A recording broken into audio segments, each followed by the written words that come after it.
Robert വദ്രയെ E D പൂട്ടുമോ? Robert വാദ്രയെ ഇ ഡി പൂട്ടുമോ എന്ന് ചോദിച്ചാൽ പൂട്ടിയേക്കാം. കാരണം വാദ്രയുടെ കേസിൽ അന്വേഷണം നടന്നിട്ട് കുറേ കാലമായി. വാദ്രയ്ക്കെതിരെ നടപടികൾ ഉണ്ടാകുമോ എന്ന ഭയം കൊണ്ടാണ് പ്രിയങ്ക ഗാന്ധി ഇക്കാലം അത്രയും രാഷ്ട്രീയത്തിൽ വരാതിരുന്നത്.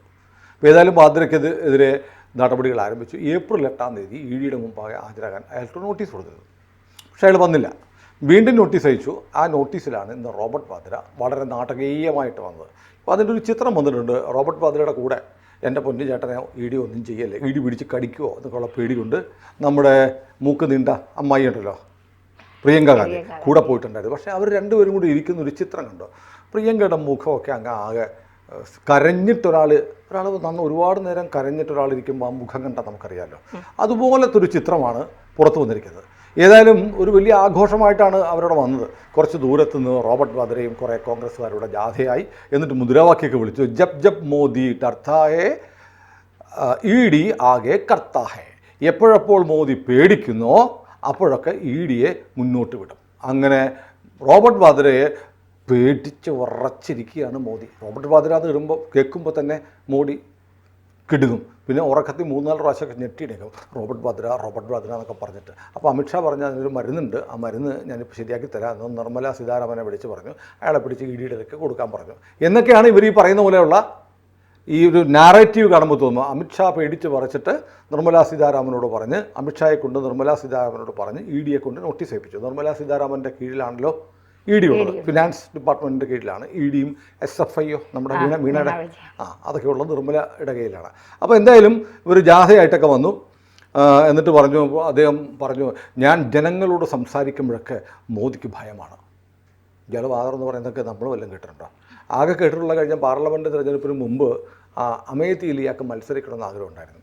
അവിടെ കുറേ പോസ്റ്ററൊക്കെ ഒട്ടിച്ചു വെച്ചു, റോബർട്ട് വദ്രയെ വിളിക്കൂ, നാടിനെ രക്ഷിക്കൂ എന്നൊക്കെ പറഞ്ഞു. അടുത്ത ഒരു അവകാശി വരണമല്ലോ.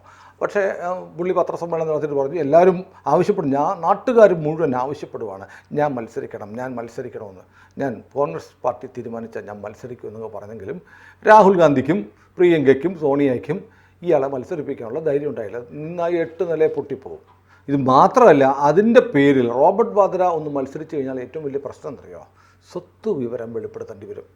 ഇപ്പോൾ റോബർട്ട് വാദ്രയ്ക്ക് എത്ര കോടി രൂപയുടെ സ്വത്തുണ്ടെന്ന് പറയേണ്ടി വരും. അപ്പോൾ ഒരു 15-20 വർഷം മുമ്പ് എത്രയുണ്ടെന്ന് അറിയേണ്ടി വരും. ഇയാൾക്ക് ചെറുകിട കച്ചവടവും പണ്ട് ഈ ഭദ്രാവതി കച്ചവടം എന്നൊക്കെ പറയുന്ന പോലെ ഈ ആൻറ്റിക്കല്ല പുരാവസ്തു സാധനങ്ങളുടെ കച്ചവടമൊക്കെ ഉണ്ടായിരുന്ന ആളാണ്. സോണിയാഗാന്ധിയുടെ ഒരു അനിയത്തിയുണ്ട് ഇറ്റലിയിൽ. അവർക്കും ഈ പുരാവസ്തു കച്ചവടമാണ്. ഇന്ത്യയിൽ നിന്ന് ഒരുപാട് പുരാവസ്തുക്കൾ കാണാതെ പോയൊക്കെ ഇറ്റലി വഴി എത്തിയിട്ടുണ്ടെന്നുള്ള ചില അലിഗേഷൻസൊക്കെ ഉണ്ട്. ഏതായാലും റോബർട്ട് വാദ്രയ്ക്കും ആൻറ്റിക് കച്ചവടമാണ്. ആൻറ്റിക് ഉണ്ട്, ഡയമണ്ട് ഉണ്ട്, ഫ്ലാറ്റ് ഉണ്ട്, DLF ഉണ്ട്. ഇങ്ങനെ പല ബന്ധങ്ങളുണ്ട്. DLF ഒക്കെ റോബർട്ട് വാദ്രയുടെ ആണെന്ന് പോലും ഈ കരക്കമ്പിയൊക്കെ ഒരു കാലത്ത് അടിച്ചിറക്കുന്നുണ്ടായിരുന്നു. നമുക്കൊന്നും അറിയത്തില്ല, കിംവദന്തിയാണ്. ഏതായാലും ഇപ്പോൾ വിളിച്ചിരിക്കുന്ന കേസ് എന്ന് പറയുന്നത് സ്റ്റാർലൈറ്റ് ഹോസ്പിറ്റാലിറ്റി എന്ന് പറയുന്ന ഒരു കമ്പനി റോബർട്ട് വാദ്രയ്ക്കുണ്ട്. Starlight hospitality. ഈ സ്റ്റാർലൈറ്റ് ഹോസ്പിറ്റാലിറ്റി ഹരിയാനയിലെ ഗുർഗാവോണിലുള്ള ഷിക്കാപൂർ വില്ലേജിൽ ഒരു 3 ഏക്കർ ഭൂമി വാങ്ങി. 7.5 കോടി രൂപ കൊടുത്താണ് വാങ്ങിയത്. അപ്പോൾ 3 ഏക്കർ 7.5 കോടിക്ക് വാങ്ങിച്ചു. ഈ കോൺഗ്രസ് സർക്കാർ ഹരിയാന ഭരിക്കുമ്പോഴാണ്, 13-14 വർഷം മുമ്പാണ്. അത് കഴിഞ്ഞിട്ട് വളരെ പെട്ടെന്ന് തന്നെ 3 ഏക്കർ ഭൂമി 7.5 കോടി രൂപയ്ക്ക് വാങ്ങി. റോബർട്ട് വാദ്ര വാങ്ങി. ചില ആളുകൾ നമ്മളിപ്പം ഈ മഹാത്മാഗാന്ധി ഇരുന്ന കട്ടിൽ, നാരായണ ഗുരു ഇരുന്ന കസേര എന്നൊക്കെ പറഞ്ഞ് പവിത്രമായി സൂക്ഷിക്കുന്നുണ്ടല്ലോ. അപ്പോൾ അവിടെ കിടന്ന ഈ ഷിക്കാപൂറിലെ ഭൂമി 3 ഏക്കർ ഭൂമി റോബർട്ട് വാദ്ര 7.5 കോടി കൊടുത്ത് വാങ്ങിയതാരാ? റോബർട്ട് വാദ്ര ആരാ? പ്രിയങ്ക ആരാ? സോണിയാഗാന്ധിയുടെ മകൾ. രാഹുൽ ഗാന്ധിയുടെ പപ്പിക്കുട്ടി കവളത്തൊക്കെ പിടിക്കുന്ന കണ്ടിട്ടില്ലേ? അങ്ങനെയുള്ള ആ കുടുംബത്തിലെ റോബർട്ട് വാദ്ര വാങ്ങിയത് കൊണ്ടാണോ എന്ന് അറിയത്തില്ല. വളരെ പെട്ടെന്ന് ഈ 3 ഏക്കർ 7.5 കോടിക്ക് വാങ്ങിയ 3 ഏക്കറിൻ്റെ ഭൂമി വില 58 കോടിയായി. ഇത് പുള്ളി വാങ്ങിച്ചു, സ്വാഭാവികമല്ലേ? ആരാ വാങ്ങിച്ചത്? റോബർട്ട് വാദ്ര. ആരുടെ ഭർത്താവാ? പ്രിയങ്കയുടെ മൂക്കാരുടെ പോലെയാ. അപ്പോൾ പിന്നെ അതിന് വില കൂടൂലേ? അപ്പോൾ അതുകൊണ്ടായിരിക്കാം 3 ഏക്കർ ഭൂമിക്ക് ഒറ്റയടിക്ക് 58 കോടിയായി. 7.5 കോടി 58 കോടിയായിട്ട് പുള്ളി മറിച്ച് DLFന് പറ്റും. അപ്പോൾ ഇത് നോക്കിയപ്പോൾ ED നോക്കിയപ്പോൾ എന്തോ ഒരു കുഴപ്പമുണ്ടല്ലോ. 7.5 കോടിക്ക് വാങ്ങിച്ചു, കുറച്ച് ദിവസം കഴിയുമ്പോൾ അത് മറിച്ച് വിൽക്കുന്നു. ഒരു വർഷം പോലും ഒരു വർഷം 2 വർഷം അങ്ങനത്തെ കാലമൊന്നും എടുത്തിട്ടില്ല. വളരെ പെട്ടെന്ന് മറിച്ച് വിറ്റപ്പോൾ എത്രയൊക്കെ കൂടി പോയി, 2 ഇരട്ടി 3 ഇരട്ടി അല്ലെങ്കിൽ പോട്ടെ 5 ഇരട്ടി കൂട്ടട്ടെ, ഇതെത്രയാണ് 7.5 കോടി 58 കോടി. എന്തോ ഒരു കുഴപ്പമുണ്ടല്ലോ എന്ന് പറഞ്ഞാണ് ED മണി ലോണ്ടറിങ്, കള്ളപ്പണം വെളുപ്പിക്കൽ ഇടപാടാണെന്ന് പറഞ്ഞാണ് ED വിളിപ്പിച്ചത്. അപ്പോൾ രാജ്യത്തെ നിയമമൊന്നും ഞങ്ങൾക്ക് ബാധകമല്ല എന്ന് പറഞ്ഞ് ഈ കൊച്ചേട്ടൻ വരാതിരുന്നു. പക്ഷേ അതാണ് April 8 നോട്ടീസ് അയച്ചപ്പോൾ മൈൻഡ് ചെയ്തില്ല. പക്ഷേ ഇപ്പോൾ ഇത്തവണ നോട്ടീസ് കൊടുത്തപ്പോൾ ചെന്നില്ലെങ്കിൽ ചിലപ്പോൾ ED വന്ന് പൊക്കിക്കൊണ്ട് പോകുമെന്ന് റോബർട്ട് വാദ്രയ്ക്ക് മനസ്സിലായി. കാരണം കഴിഞ്ഞ ദിവസമാണേ അളിയൻ്റെയും അമ്മായിയമ്മയുടെയും ഏതാണ്ട് 800 കോടിയുടെ പ്രോപ്പർട്ടി നാഷണൽ ഹെറാൾഡ് കേസിൽ ED അറ്റാച്ച് ചെയ്ത് ജപ്തി ചെയ്തു. വായിച്ചില്ല. അപ്പോൾ അതെല്ലാം കഴിഞ്ഞപ്പോഴാണ് ഇനിയിപ്പോൾ EDയോട് പഴയ പോലത്തെ കളിച്ചിട്ട് കാര്യമില്ല, ED നല്ല ഇടി തരുമെന്ന് മനസ്സിലായതുകൊണ്ട് റോബർട്ട് വാദ്ര ഇപ്പോൾ വന്നു മൊഴി കൊടുത്തു. ഇനി വീണ്ടും വിളിക്കുമായിരിക്കും, ചിലപ്പോൾ അറസ്റ്റ് ഉണ്ടാവുമായിരിക്കും. റോബർട്ട് വാദ്രയെ ഈ കേസിൽ അറസ്റ്റ് ചെയ്യാനുള്ള സാധ്യത വളരെ കൂടുതലാണ്. കാരണം ഇത് ക്ലിയർ കട്ട് കേസാണ്. നമ്മൾ ആലോചിച്ച് നോക്കും, ഒരു പ്രോപ്പർട്ടി നമ്മൾ വാങ്ങുന്നു, അത് കുറച്ച് കഴിയുമ്പോൾ വിൽക്കുമ്പോൾ നമ്മളത് ഡെവലപ്പ് ചെയ്യാം അല്ലേ?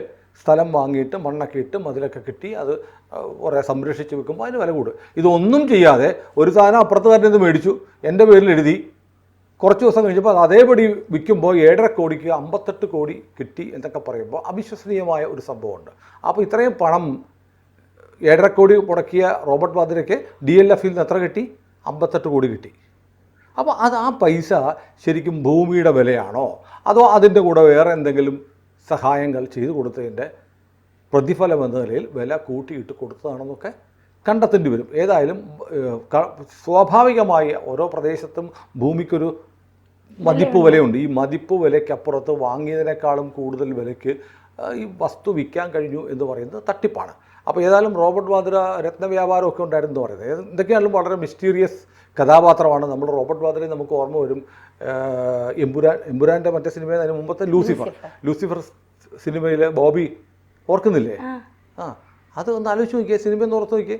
ഈ സിനിമയുടെ മൊത്തത്തിലുള്ള പശ്ചാത്തലത്തിൽ റോബർട്ട് വാദ്രയാണ് ആ കഥാപാത്രം എന്ന് തോന്നിപ്പിക്കുന്ന തരത്തിലൊരു ക്യാരക്ടറൈസേഷനാണ് ആ സിനിമയിൽ നടത്തിയത്. രാഹുൽ ഗാന്ധിയുടെ വേഷത്തിൽ ടൊവിനോ അത് കത്തിയില്ലായിരുന്നല്ലേ ആ സിനിമ കണ്ടപ്പോൾ? അത് ഒരുപാട് പേർക്ക് കത്തി. ഇത് റോബർട്ട് വാദ്രയാണോ കളിയാക്കാൻ വേണ്ടി ഉണ്ടാക്കിയ കഥാപാത്രമാണെന്ന് അന്ന് തന്നെ ചർച്ചയായിരുന്നു.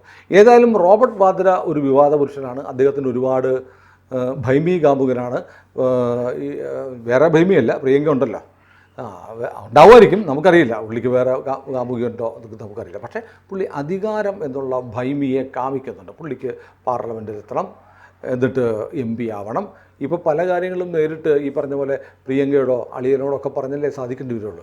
ഞാനൊരു MP ആയി എന്തെങ്കിലും പ്രിയങ്ക ഗാന്ധിയെ എല്ലാ ദിവസവും ആലിംഗനം ചെയ്യുന്നു എന്നുള്ള, എല്ലാ ദിവസവും ഉണ്ടായിരിക്കും, ആലിംഗനം ചെയ്യുന്നു എന്നുള്ളതൊരു ഒരു കേമത്തമായി. അല്ലെങ്കിൽ പിന്നെ റോബർട്ട് വാദ്രയ്ക്ക് ഇന്ത്യൻ നാഷണൽ കോൺഗ്രസിൻ്റെ അവശേഷിക്കുന്ന ഘടകമായ കോൺഗ്രസ് പാർട്ടിയുടെ പ്രാഥമിക അംഗത്വം മാത്രം ചിലപ്പോൾ കഷ്ടിച്ചുണ്ടാവുന്ന പ്രിയങ്ക ഗാന്ധിക്ക് രാഷ്ട്രീയത്തിൽ ഇറങ്ങണമെന്നും തനിക്ക് MP ആവണമെന്നും മന്ത്രിയാവണമെന്നൊക്കെ ആഗ്രഹം തോന്നണമെങ്കിൽ പ്രിയങ്ക ഗാന്ധിയുടെ ഭർത്താവായി അവരെ ആശ്ലേഷിച്ച് ജീവിക്കുന്ന ആൾ എന്നതിനപ്പുറത്ത് എന്ത് യോഗ്യതയുള്ളത്?